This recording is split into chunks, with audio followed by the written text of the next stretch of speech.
Good evening बच्चों। तो हम लोग जो पढ़ रहे हैं सोशल चेंज, सामाजिक परिवर्तन, द्वितीय वर्ष में समाजशास्त्र में ये पढ़ाया जाता है पेपर। और हम लोगों ने जो अभी तक जो टॉपिक्स पढ़े उसी क्रम में हम आज नया टॉपिक पढ़ेंगे, संस्कृतिकरण, संस्कृताइजेशन। जैसा कि हम लोग सब जानते हैं कि हम लोगों ने सामाजिक परिवर्तन पेपर में हम सोशल चेंज के विभिन्न रूपों को पढ़ रहे हैं। तो इसी क्रम में जो संस्कृताइजेशन है, और मैंने आप लोगों से हर चैप्टर में एक बात कही कि हमें हर चीज की एक डेफिनेशन मालूम होनी चाहिए, और क्या है तो हम पूरा का पूरा चैप्टर हम कर लेंगे। तो संस्कृताइजेशन क्या है? यह सामाजिक परिवर्तन का वो रूप है जबकि निम्न जातियां उच्च जातियों की सांस्कृतिक विशेषताओं को अपनाकर अपनी सामाजिक संरचना में परिवर्तन करने की कोशिश करती हैं। इसका मतलब क्या हुआ? जब निम्न जातियां होती हैं वो उच्च जातियों का अनुकरण करने लगती हैं। जैसे हम लोग क्या करते हैं, एक तरह से हम लोगों ने क्या करा, निम्न जातियां हैं और यदि मुझे कोई उच्च जाति अच्छी लगती है तो मैं उसी के अनुसार वेशभूषा अपनाने लगती हूँ, उसी के अनुसार खान पान अपनाने लगती हूँ, उसी के अनुसार उसी की जो सारी परंपराओं का अनुकरण कर लेती हूँ, जिससे समाज में एक भ्रम की स्थिति उत्पन्न हो जाती है। और जब हम अगली जगह जाते हैं, नई जगह जाते हैं, या एक या दो पीढ़ी बाद हमको लोग वही समझने लगते हैं जिसका हम अनुकरण करने लगते हैं। अब इस चीज को की शुरुआत कहाँ से हुई, इन सबको भी, क्योंकि हम एक समाजशास्त्र पढ़ रहे हैं, इसको जानना जरूरी है। दक्षिण भारत में एक कुर्ग जाति थी, है ना, कुर्ग जाति हुई। उन लोगों ने अपनी स्थिति को उच्च करने के लिए ब्राह्मणों की संस्कृति को अपनाना शुरू कर दिया। ब्राह्मणों की जैसी विशेषताओं का अनुकरण करने लगे। उन्होंने मांसाहार छोड़ दिया, शराब पीना छोड़ दिया, विधवा पुनर्विवाह पे उन्होंने अनुकरण करना शुरू कर दिया, पशु बलि का विरोध करना शुरू कर दिया। ये सारी काम वो इसलिए करते लगे कि जिससे हम लोग भी उच्च जाति के अनुसार काम करें और हमारी समाज में स्थिति एक अच्छी बन जाए। तो डॉक्टर श्रीनिवास ने इसको एक पहले ब्राह्मणीकरण का नाम दिया। क्या दिया? हम ऑब्जेक्टिव क्वेश्चन के हिसाब से इस चीजों को ध्यान रखेंगे। श्रीनिवास ने इसको पहले ब्राह्मणीकरण का नाम दिया कि हम केवल ब्राह्मण जाति का ही अनुकरण करते हैं। पर धीरे धीरे समाज में परिवर्तन आया और सारी जातियां किसी भी उच्च जाति का अनुकरण करने लगी। जैसे चाहे क्षत्रिय जाति का, चाहे वैश्य जाति का, राजपूत का, इस तरह का जो अनुकरण करने लगी। इस तरह जो इसलिए उसको बाद में इन्होंने संस्कृतिकरण का नाम दिया अपने। और श्रीनिवास ने अपनी एक पुस्तक लिखी। क्या लिखी?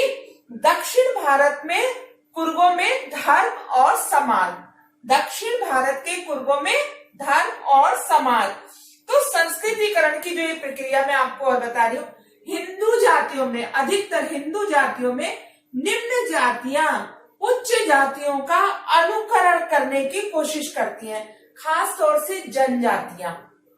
हम देखते क्या है, यदि किसी सीमा पर कोई जनजातियां रहती हैं, शेड्यूल कास्ट रहते हैं, शेड्यूल ट्राइब्स रहते हैं, वो जो पास का समाज होता है उनका अनुकरण करती हैं, उन्हीं की जैसा बनने की कोशिश करती हैं, उन्हीं की जैसी जीवन शैली को अपनाने लगती हैं। धीरे धीरे अगली पीढ़ी में उन्हीं की जैसे बहुत सारी उत्तराखंड में बहुत सारी जनजातियां हैं जो अपने आप को राजपूत कहने लगती हैं, राजपूतों के समान सब अनुकरण करने लगती हैं। तो जब निम्न जातियां उच्च जातियों की परंपराओं को अपनाकर अपने आप में बदलाव करने लगती हैं, अपने आप में चेंज करने लगती हैं और उन्हीं का जैसा दिखने की कोशिश करती है, तो उसको हम संस्कृतिकरण का नाम देते हैं।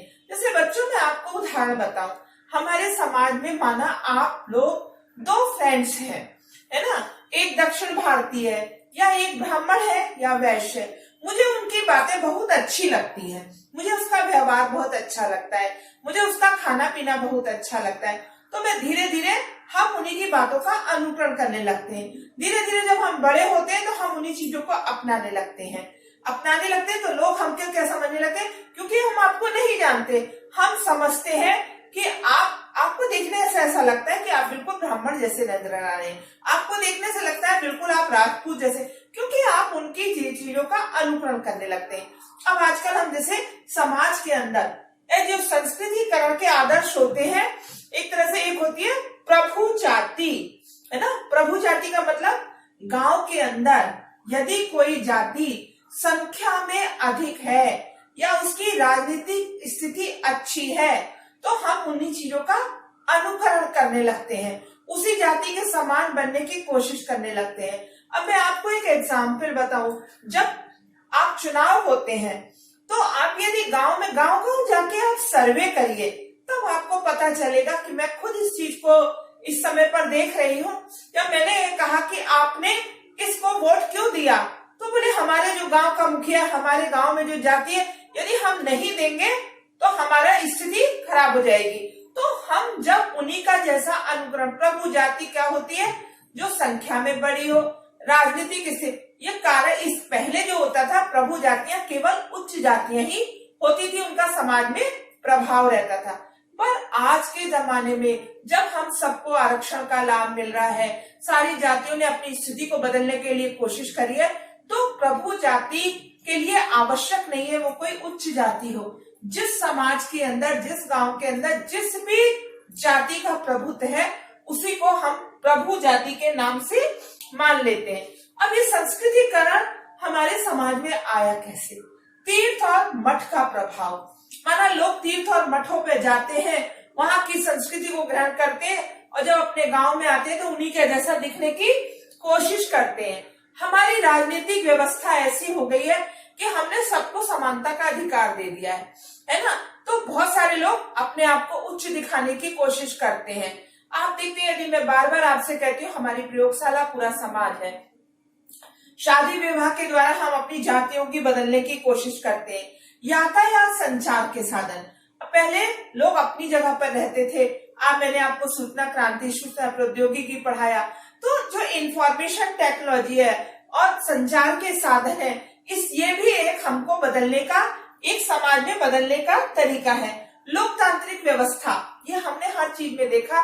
लोकतांत्रिक व्यवस्था के कारण भी हमको जब स्वतंत्रता के बाद समतावादी अधिकार मिले, सबको समानता का अधिकार मिला, तब भी इसका प्रभाव, तो एक जाति उच्च जाति में बदलने की कोशिश कर रही है, तो इससे भी संस्कृतिकरण का प्रभाव पड़ा।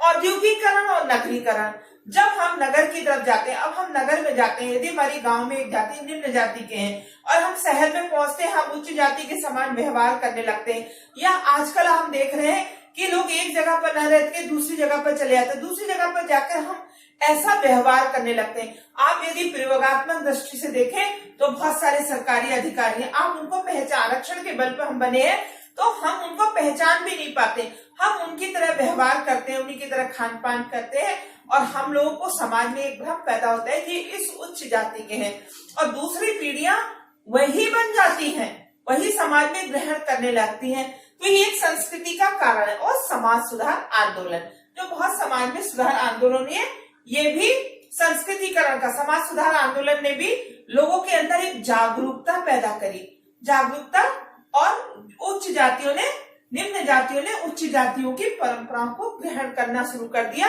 और अपनी स्थिति में सुधार लाना शुरू कर दिया। अब इसके कारण समाज में, संस्कृति के कारण समाज में परिवर्तन, निम्न जातियों की जो जीवन शैली में इसमें बहुत सुधार आया। आप इसको, अब मैं आपको बता नहीं सकती हूँ, परंतु हम इसको महसूस कर सकते हैं।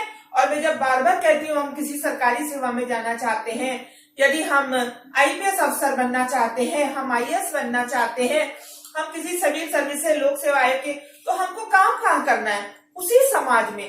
तो हमको समाज शास्त्र के विद्यार्थी होने के नाते, इसलिए मैं बार बार ये कहती हूँ, ये सारे जो हमारे जो मेरे टॉपिक्स हैं, वो आपको सरकारी सेवाओं के लिए भी या आईपीएस आईएएस कंपटीशन के लिए भी हितकारी है, क्योंकि हमको सामाजिक व्यवस्था को जानना जरूरी है। कर्मकांडों और रूढ़िवादिता में, अब मैं आपको छोटा सा उदाहरण देती हूँ। कभी कभी पहले निम्न जातियों को पूजा का अधिकार नहीं होता था, मंदिर में जाने का अधिकार नहीं होता, अब हम क्या देखते हैं, यदि अभी हम त्योहार आ जाए, हमारी अभी थोड़े दिनों बाद नवरात्रि आने वाली है, तो हम देखते हैं निम्न जातियां बहुत अच्छी तरह कीर्तन भजन जाके मंदिरों में करती हैं और बहुत अच्छी तरह ड्रेसेस पहनती है, तो हमें उनकी जाति का कभी अंदाज भी नहीं होता और हम सोचते हैं, बल्कि जहाँ जिसको करना चाहिए उन्होंने छोड़ दिया, वो लोग कर लेते हैं। तो इससे क्या होता है, हम उसको भ्रम के रूप में दिखाने की कोशिश, हम लोग कहते हैं नहीं नहीं नहीं, हम निम्न जाति के नहीं, हम तो उच्च जाति के लोग हैं।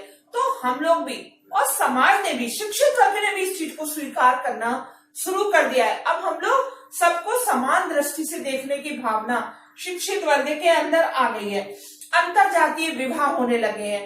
पहले यदि किसी प्रकार का ऐसे विवाह होते थे, इंटरकास्ट मैरिजेस होती थी, उसका प्रभाव समाज पे, गांव में आज भी ऐसा होता है, परंतु आज हम इंटरकास्ट मैरिज को बुरा नहीं मानते। अंतर जातीय संबंध, हम बाहर जाते हैं, सबके साथ एक समान भोजन करते हैं, सबके साथ बैठते हैं, तो ये सारी चीजें जो होती हैं संस्कृतिकरण का कारण बनती हैं।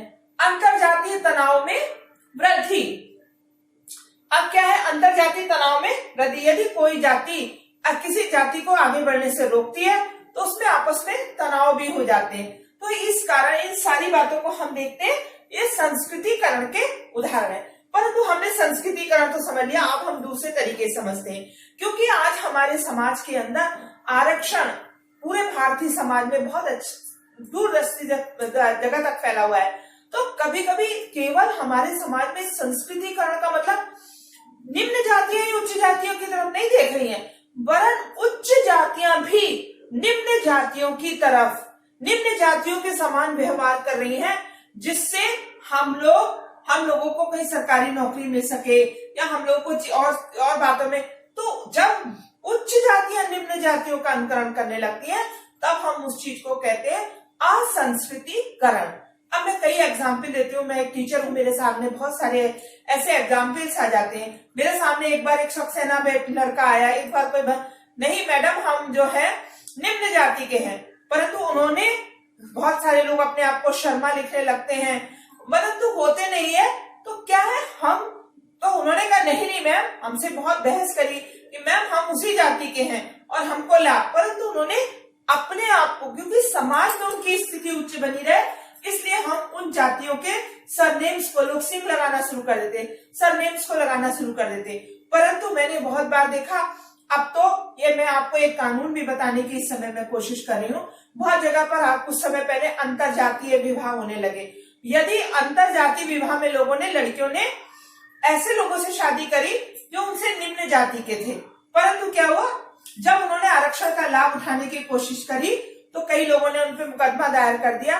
तो सरकार ने एक पॉलिसी बनाई कि हम जाति का लाभ, केवल उसी जाति का लाभ उठा सकते हैं जिसमें हम पैदा हुए, हमारे बच्चे तो उस चीज का लाभ उठा सकते हैं। तो इस कारण जब समाज के अंदर एक भ्रम की स्थिति उत्पन्न करने की कोशिश करते हैं हम, या भ्रम के द्वारा अपनी जाति को, दूसरी जाति को हम अपने को दिखाने की कोशिश करते हैं, तो ऐसी स्थिति को या ऐसी प्रक्रिया को हम संस्कृतिकरण कहते हैं। जब निम्न जातियां उच्च जातियों की तरफ अनुकरण करती हैं तो उसको हम संस्कृतिकरण कहते हैं।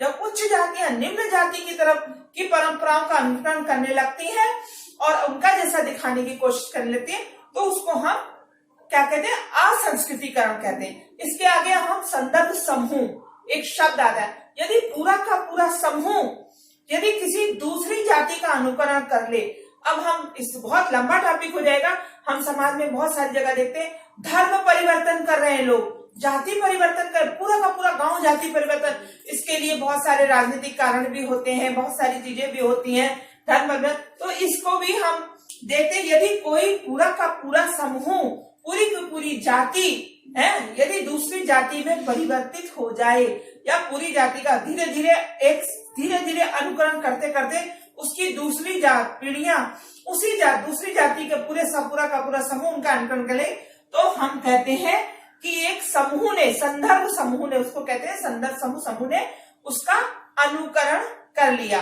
तो बेटा मैंने आपको समझाया संस्कृतिकरण, आपको डॉक्टर श्रीनिवास ने इसके बारे में बहुत ज्यादा बात कहने की कोशिश करी। कुर्ग जाति से इसकी शुरुआत हुई और धीरे धीरे वो ब्राह्मणीकरण हुआ, ब्राह्मणीकरण से बाद अन्य जातियों के अनुकरण करने पर इसको नाम संस्कृतिकरण का नाम दिया तो मैं समझती हूँ बच्चों आप इस चीज को अच्छी तरह समझ गए होंगे। जो पहली बार देख रहे हैं वो मेरे चैनल को सब्सक्राइब करें, बेल आइकॉन बटन को दबाएं, शेयर करें, लाइक करें। और अब आपके पेपर बहुत पास में हैं और अभी बहुत जल्दी आपके पेपर होने वाले हैं। मेरी शुभकामनाएं आपके साथ है। मेरे सारे के सारे वीडियो आप देखिए। ये BA समाजशास्त्र द्वितीय वर्ष के लिए उपयोगी टॉपिक्स हैं और मेरी शुभकामनाएं आपके साथ है। धन्यवाद बच्चों।